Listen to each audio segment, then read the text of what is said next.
Welcome guys, today I'm with the Tozo T6 and I will show you how you can fix connection problem. So take a look.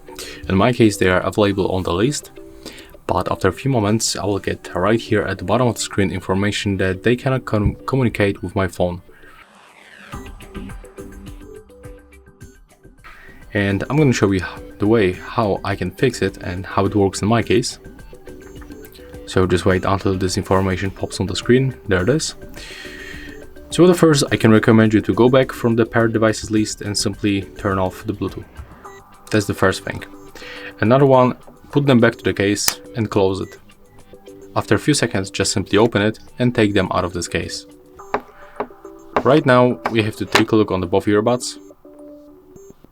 As you can see, they are blinking. So it means that we are in the pairing mode.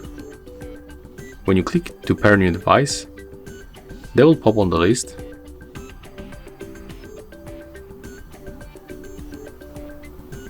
As you can see, here they are, and then select them. Accept the pairing request. And as you can see, right now everything is fine. That's all for this video. If you find it helpful, remember to leave a like, comment and subscribe.